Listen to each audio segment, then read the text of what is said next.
পাকিস্তান আফগানিস্তানের ওপর হামলার জবাবে তালিবান পাকিস্তানের ওপর ভয়ঙ্কর আক্রমণ চালায় পাকিস্তান ও আফগানিস্তান সীমান্তবর্তী অঞ্চলে।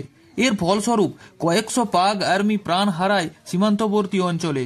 তারই মাঝে পাকিস্তানের সীমান্ত ঘেঁষা ইরান হঠাৎ কি করেছে না, আক্রমণ শুরু করে দিয়েছে পাকিস্তানের ওপর। পাকিস্তানের এখন আর নিস্তার নেই, চারিদিক থেকেই পাকিস্তানের ওপর হামলা চলছে। এদিকে তালিবান, সেদিকে ইরান, কেউই পাকিস্তানকে ছাড়ছে না।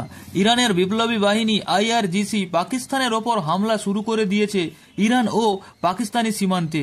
আরও তারা হামলা চালাবে বলেও জানিয়ে দিয়েছে। IRGC জানিয়েছে পাকিস্তানের সিস্তিন ও বেলুচিস্তান অঞ্চলের জৈশ আল আদল গোষ্ঠীর ওপর তারা হামলা চালায়। পাকিস্তানের এই জৈশ আল আদলকে শেষ করে দেওয়াই তাদের টার্গেট। জৈশ আল আদল হল পাকিস্তানের মদতপুষ্ট একটা জঙ্গি গোষ্ঠী, যা ইরানের তেহরানে প্রচণ্ড হামলা চালিয়েছিল। তেহরানের IRGCর বাহিনীর ব্রিগেডিয়ার সৈয়দ মোহাম্মদ হুসেন জানান যে পাকিস্তান মদতপুষ্ট জৈশ আল আদল একাধিক ঘাঁটি নাকি তারা ধ্বংস করে দিয়েছে এবং সেই সাথে কয়েকশো জঙ্গিকেও মেরে ফেলেছে।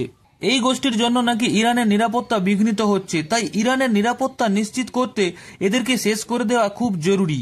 আগে বহুবার এই জৈশ আল আদল গোষ্ঠী ইরানে সন্ত্রাসবাদী হামলা চালিয়েছে, যার ফলে অনেক ইরানি নাগরিকই প্রাণ হারিয়েছেন। সেদিকে ইরান আর এদিকে আফগানিস্তানের তালিবানের হামলায় সীমান্তবর্তী পাক সেনারা প্রাণ হারাচ্ছে। পাকিস্তান আফগানিস্তানের সীমান্তবর্তী পাকতিকা অঞ্চলে যে বিমান হামলা করেছিল তাতে ৪৬ জন মহিলা ও শিশু মারা যায়। এর প্রতিশোধ নিতে তালিবানরা পাকিস্তানের ওপর হামলা চালায়। এদিকে ইরান আর সেদিকে তালিবানদের হামলার মাঝখানে পাকিস্তানদের দিন এখন সংকটের মধ্যে কাটছে।